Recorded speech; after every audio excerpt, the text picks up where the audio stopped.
Hello दोस्तों, welcome back to again. And आज हम लोग फिर से कुछ क्रेजी चीज देखने वाले हैं दोस्तों आज हम लोग जेसन वारिस की बैक स्टोरी को देखेंगे दोस्तों। एक ऐसा दरिंदा लिटरली गाइस जिसने हर एक इंसान को इतना बेरहमी से मारा है दोस्तों, जिसके बारे में हम और आप एक्सपेक्ट भी नहीं कर सकते हैं दोस्तों। और आखिर क्या हुआ था जेसन के साथ कि एक मासूम से लड़के को दुनिया का सबसे खतरनाक किलर बना दिया। और साथ ही साथ हम लोग दोस्तों ये भी जानेंगे कि जेसन अपने चेहरे पर यह अजीब सा मास्क क्यों पहने रहता है दोस्तों। आई नो दोस्तों, इंट्रो तो बहुत ही ज्यादा लंबा हो गया, लेकिन चलो गाइस हम लोग फटाफट वीडियो को देखना शुरू करते हैं। इस वीडियो का पूरा क्रेडिट जाता है जीत हॉरर भाई को। भाई का चैनल डिस्क्रिप्शन में मेंशन है। अगर मैं आपको कहूं कि दुनिया का सबसे खतरनाक किलर कौन है, तो आपका सिर्फ एक ही आंसर होगा, वो है गाइस जेसन वारिस गाइस। वो है जेसन वॉरहीस। एक ऐसा दरिंदा जिसने हर एक इंसान को वो दर्दनाक मौत दी है जो आप और मैं कभी सोच भी नहीं सकते। पर आप सभी का एक ही सवाल होगा कि जेसन ऐसा कर क्यों रहा था, वो लोगों को जान से मार क्यों रहा था। मेरा भी यही सवाल है कि यार जेसन ऐसा कर क्यों रहा था गाइस, और वो लोगों को मार क्यों रहा था गाइस। फिर क्या हुआ था जेसन के साथ जिसने एक मासूम से बच्चे को दुनिया का सबसे बड़ा किलर बना दिया, और क्यों जेसन हमेशा अपने चेहरे पर एक अजीब सा मास्क पहने रखता है। गाइस मेरे को लगता है कि गाइस जेसन अपने चेहरे को छुपाने के लिए गाइस ये अजीब सा मास्क पहने हुए रहता है गाइस। तुम्हारे को इस वीडियो में पता लगेंगी, बट उससे पहले तुम्हें लाइक के बटन पे क्लिक करना होगा। हाइप का भी ऑप्शन आ जाता है, फ्री है, तो वो भी तुम कर सकते हो। और अगर तुम्हें ऐसी स्टोरीज देखना पसंद है तो चैनल से जुड़ जाओ सब्सक्राइब करके। चलो अब स्टार्ट करते हैं। जेसन वारिस बैक स्टोरी गाइस। साल था 1946, जब यूएसए की न्यू जर्सी में एक फैमिली रहा करती थी, जिसमें एक लड़की जिसका नाम था पैमेला वॉरिस और इनका हस्बैंड एलिस वॉरिस। मतलब गाइस ये भाई जेसन वारिस के माता पिता है। हाल ही में इन दोनों का एक बेटा हुआ था जिसका नाम इन्होंने रखा था जेसन वॉरहीस। पर दिक्कत ये थी कि जब तक इनका ये बेटा जेसन पैदा नहीं हुआ था तब तक इनके घर का माहौल एकदम बढ़िया चल रहा था। आपस में हस्बैंड वाइफ की बॉन्डिंग एकदम अच्छी थी, दोनों एक दूसरे से काफी खुश थे। लेकिन जैसे ही जेसन पैदा हुआ उसके डैड का बिहेवियर पूरा बदल चुका था। गाइस हमारे यहाँ पर आमतौर से गाइस लड़के पैदा होते हैं तो यार डैड बहुत ही ज्यादा खुश होते हैं लोग गाइस।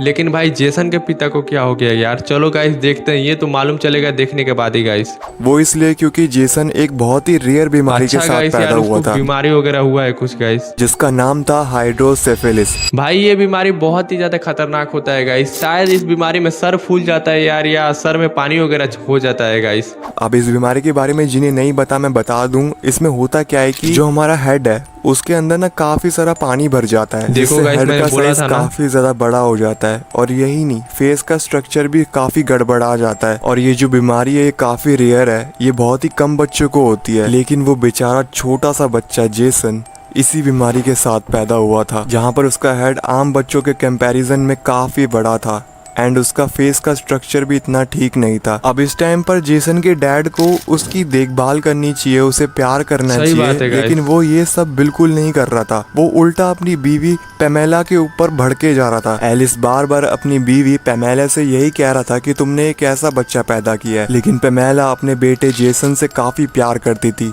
अब चाहे वो जैसे भी बीमारी के साथ पैदा क्यों ना हो, पर है तो वो उसका बेटा ही। हाँ गाइस यार, भाई माँ तो अलग ही अपने बेटे से प्यार करती है गाइस। यार कुछ भी हो जाए लड़के को, लेकिन गाइस माँ तो प्यार करती है गाइस। लेकिन यहीं दूसरी तरफ एलिस जेसन को अपना बेटा मानने से ही मना कर देता है। वो जितने दिन भी पैमेला और जेसन के साथ रहा, वो जेसन के आस पास भी गया नहीं, ना ही उसने उसको छुआ, ना ही उसकी एक बार भी देखभाल करी। अब आए दिन एलिस पैमेला से लड़ता रहता। पैमेला को भी अब काफी ज्यादा गुस्सा आने लग चुका था, क्योंकि वो बार बार जेसन के बारे में बुरा भला कहता रहता। जिसके बाद एलिस ने एक दिन खुद ही पैमेला को ये कहा कि मैं तुम दोनों के साथ नहीं रहना चाहता। उसने पैमेला से डिवोर्स लिया, हमेशा के लिए इन दोनों को छोड़कर चला गया। जिसके बाद पैमेला की अब पूरी दुनिया उसका बेटा जेसन बन चुका था। वो अपने बेटे जेसन को भी संभालती। भाई मतलब यार जेसन के पापा यार बीमारी के चलते गाइस इन दोनों को छोड़ के ही चले गए गाइस। यार ये तो गलत बात है गाइस। साथ ही साथ अपने घर को भी संभालती। अब जैसे जैसे समय बीतता गया, जेसन की उम्र अब 13 साल हो चुकी थी। लेकिन इस उम्र में भी वो अब खुश नहीं था, क्योंकि ये दुनिया उसे कभी खुश देखना ही नहीं चाहती थी। अब मैं ऐसा क्यों कह रहा हूँ, क्योंकि जब भी जेसन बाहर खेलने जाता तो बच्चे उसका खूब मजाक उड़ाते। गाइस मजाक तो उड़ाते ही होंगे गाइस, यार कंफर्म भाई है कि गाइस बच्चे उसका मजाक उड़ाते होंगे गाइस। यहाँ तक उसे काफी ज्यादा परेशान भी करते। अब इस चीज के बारे में जेसन अपनी मॉम से कुछ भी नहीं कहता था। वो इसलिए क्योंकि अगर उसने अपनी मॉम को ये बात बताई तो वो खामा खाए उनकी टेंशन लेने लग जाएगी, तो उसकी माँ भी परेशान हो गई गाइस। पर पमेला को सब पता था कि उसके बेटे जेसन का बच्चे बहुत मजाक उड़ाते हैं और यहाँ तक उसे काफी ज्यादा परेशान भी करते हैं। जिसके बाद पमेला उन बच्चों की मॉम को भी समझाती और यहाँ तक उन बच्चों को डांट के भी समझाती।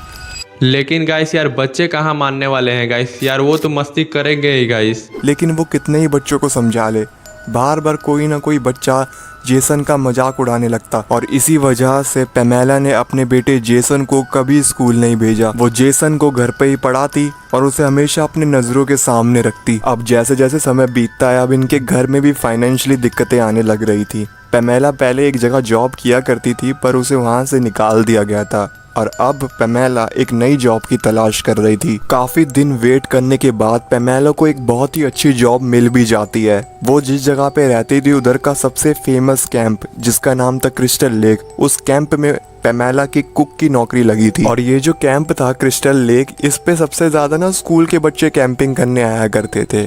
लो भाई यार अब तो यार वो और भी ज्यादा जेसन का मजाक उड़ाएंगे गाइस, यार जब भी उसको देखेंगे गाइस और मजाक उसका उड़ाएंगे गाइस।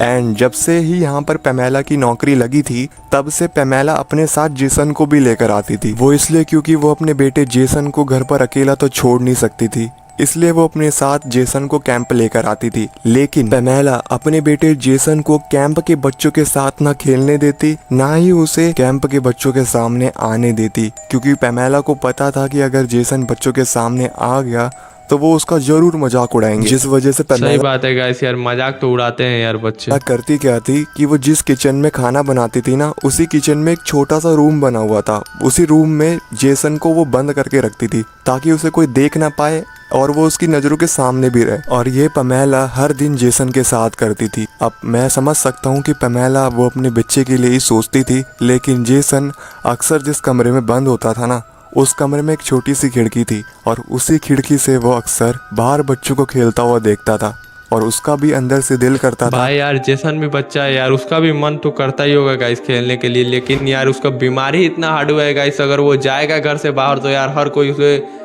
चिढ़ाते ही रहेगा गाइस कि वो उन बच्चों के साथ खेले। पर वो ऐसा बिल्कुल भी नहीं कर सकता था क्योंकि उसकी माँ के कुछ रूल्स थे एंड अगर उसने वो रूल्स को तोड़ा तो शायद उसकी माँ उससे नाराज हो जाए, इसलिए वो बस खिड़की के बाहर बच्चों को खेलता हुआ देखता रहता था। अब ऐसे ही साल बीतते गए और अब आ चुका था 1957। उस समय समर का सीजन चल रहा था और कैंप पर काफी सारे बच्चे आए हुए थे और उस दिन पमेला को भी बहुत सारा काम था क्योंकि कैंप पर बच्चों की भीड़ आई जा रही थी। तो वो हमेशा की तरह सबसे पहले जेसन को किचन के एक रूम में बंद कर देती है और वो अपने काम में लग जाती है। लेकिन आज का जो दिन था ना वो इस पूरी स्टोरी को एक सबसे खतरनाक मोड़ पर ले जाएगा। और ये मैं क्यों कह रहा हूँ तो सुनो। हमेशा की तरह जेसन खिड़की के बाहर बच्चों को खेलता हुआ देख रहा था। इस बार उसने देखा कि बहुत सारे बच्चे आए हुए थे एंड वो काफी इंजॉय कर रहे थे। अब उसका भी अंदर से दिल कर रहा था कि वो बाहर जाके खेले, पर अंदर ही अंदर उसको इस चीज का भी डर था कि अगर वो बाहर चला गया तो शायद उसका बच्चे मजाक उड़ाएंगे। जिसके बाद जेसन सोचता है कि वो बच्चों के साथ खेलेगा नहीं, बस वो बाहर थोड़ा सा घूम कर वापस इस किचन वाले रूम में आ जाएगा। जिसके बाद जेसन ऐसा ही करता है। वो उस रूम से निकला और उसके पास में जो लेक थी वो वहां जाके बैठ जाता है और इसके बारे में इसकी माँ पमेला को नहीं पता था। अब जेसन उसी लेक के पास अकेला बैठा हुआ था। थोड़ी देर बैठने के बाद जब जेसन वहां से जाने ही लगा था कि तभी वहां पर कुछ बच्चे आ जाते हैं। अब जैसे ही उन बच्चों ने जेसन को देखा वो उसी टाइम उसका मजाक उड़ाने लगे। भाई तब तो यार भाई मजाक भी उड़ाए होंगे गाइस जेसन का। यार नदी है तो गाइस कुछ कांड वगैरह तो नहीं किए होंगे ना बच्चे ने गाइस, और उसे काफी बुरा भला कहने लगे। जेसन अब ये चुपचाप सुन रहा था, लेकिन अब उन बच्चों ने अपनी लिमिट क्रॉस कर दी थी। वो अब जेसन के साथ धक्का मुक्की करने लगे और वो उसे इतना ज्यादा परेशान करने लगे कि जेसन अपने बचाव के चक्कर में उस गहरे से लेक में जाकर गिर गया। जेसन काफी देर तक मदद के लिए चिल्लाता रहा, लेकिन उस लेक पर उन बच्चों की सिवाय उसकी आवाज सुनने वाला कोई भी नहीं था। काफी देर तक जेसन मदद के लिए चिल्लाता रहा। उन बच्चों ने भी जेसन की जरा सी मदद नहीं करी। जिसके बाद जेसन पानी की गहराइयों में कहीं गायब हो गया। भाई यार ये तो गलत बात है गाइस। तो यार मदद तो करना चाहिए था गाइस यार। भाई उसकी जान भी जा सकती है गाइस। काफी देर बाद जब पेमेला अपने बेटे जेसन को देखने के लिए गई तो उसने देखा कि वो कमरे के अंदर था ही नहीं। अब ये चीज देख के पेमेला को काफी ज्यादा टेंशन होने लगी। जब वो अपने बेटे जेसन को बाहर ढूंढने गई तब उसे पता लगा कि उसका बेटा लेक के अंदर गिर गया था एंड उसे लेक में गिरे हुए काफी ज्यादा टाइम हो गया है और शायद जेसन मर भी चुका है, क्योंकि कैंप के काउंसलर्स ने जब लेक के अंदर जेसन को ढूंढने की कोशिश की तो उनको जेसन मिला ही नहीं। अब ये सुनने के बाद पेमेला की एक तरीके से पूरी दुनिया खत्म हो चुकी थी। उसके माइंड पे इतना बुरा असर पड़ा, जिसके बाद पेमेला ने कुछ ऐसा कदम उठाया जिसने इस क्रिस्टल लेक को हमेशा के लिए श्रापित बना दिया। भाई क्या कदम उठाया है गाइस मेरे हिसाब से लगता है कि जेसन पानी में गिरा होगा तो गाइस कोई बचाया नहीं होगा तो गाइस यार वो मर गया होगा गाइस। ठीक अगले ही साल 1958 में पेमेला ने उन दोनों काउंसलर को बहुत ही बेरहमी से मार डाला जिनकी लापरवाही की वजह से उसके बेटे जेसन की मौत हुई थी। भाई साहब काउंसलर को ही मार दिया गाइस उसकी मम्मी ने गाइस, देखो यार। काउंसलर्स की मौत के बाद इस क्रिस्टल लेक को उसी टाइम बंद कर दिया गया। लोगों ने अब इस कैंप क्रिस्टल लेक को ये कहना शुरू कर दिया कि ये कैंप साइट एक श्रापित जगह है, जिसके बाद लोगों ने कैंप क्रिस्टल लेक का नाम बदल के कैंप ब्लड रख दिया और अब इस कैंप ब्लड पे कोई भी नहीं आता था। कई साल तक ये कैंप ब्लड हमेशा के लिए बंद रहा। अब कई साल बीत जाते हैं। साल आता है 1980 का, जब एक बिजनेसमैन ने इस कैंप को दोबारा से खोल लिया, लेकिन पेमेला नहीं चाहती थी कि ये कैंप साइट दोबारा खुले। पेमेला ने फिर वही किया जो उसने काफी सालों पहले किया था, काउंसलर्स का मर्डर। पेमेला ने दोबारा से कैंप में सारे भाई साहब फिर से मार दिए यार काउंसलरों को गाइस, इसकी मम्मी ने गाइस बहुत ही ब्रूटली तरीके से मार डाला। लेकिन एक काउंसलर थी जिसका नाम था एलिस। अब ये जो एलिस थी ना, ये काफी देर से पेमेला से बच रही थी। पेमेला भी इसके पीछे काफी देर से पड़ी हुई थी इसे जान से मारने के लिए। लेकिन एंड में एलिस और पेमेला की लड़ाई होती है जिसमें एलिस कुछ ऐसा कर देती है जो उसे कभी करना ही नहीं चाहिए था। एलिस मशेटे से उस पेमेला का सर धड़ से अलग कर देती है और वहीं पेमेला की मौत हो जाती है। जिसके बाद एलिस तो वहां से भाग गई, लेकिन ये सब जेसन छुप कर देख रहा था। उसने अपनी आंखों के सामने यार जेसन कहाँ से जिंदा हो गया है गाइस, वो तो भाई मर चुका था गाइस।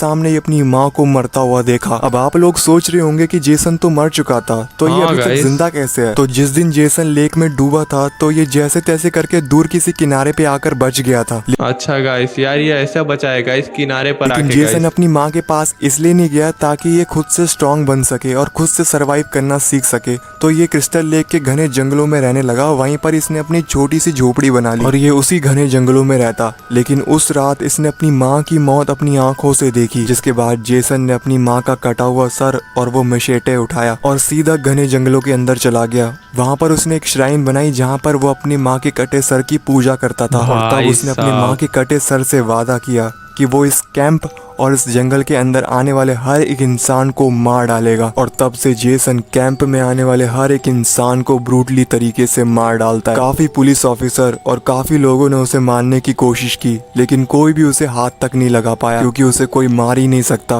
क्योंकि उसके अंदर कुछ ऐसी ताकतें थी जो उसकी माँ ने उसे दी थी। अब बात करें कि जेसन हमेशा मास्क क्यों पहन के रखता है। हाँ गाइस यार ये तो भाई हम लोगों को जानना ही है गाइस। तो पहले मैं बता दूं, जेसन मास्क नहीं पहनता था, पहले वो बोरी पहनता था और वो इसलिए पहनता था ताकि उसकी कोई शक्ल ना देख पाए, क्योंकि उसकी शक्ल बहुत ज्यादा कितना भाई डरावना दिख रहा है गाइस। एंड दूसरा ये कि वो लोगों के बीच में रहकर भी शिकार कर पाए, तभी वो अपने चेहरे पे बोरी पहनता था। बट बाद में उसने हॉकी मास्क पहनना शुरू कर दिया जो आज उसकी पहचान बन चुकी है। तो ये थी जेसन की बैक स्टोरी। अब इसके ऊपर एक मूवी भी बनी है जो फ्राइडे द 13 करके है, तुम चाहो तो वो भी जाकर देख सकते हो। गाइस यार मैंने ये मूवी नहीं देखा है, नहीं पता वो हिंदी में अवेलेबल है या नहीं, बट मैंने तुम्हें बैक स्टोरी बता दी। तो चलो गाइस भाई ने भी अपना वीडियो एंड कर ही दिया है, हम लोग भी दोस्तों अपना वीडियो एंड कर ही देते हैं।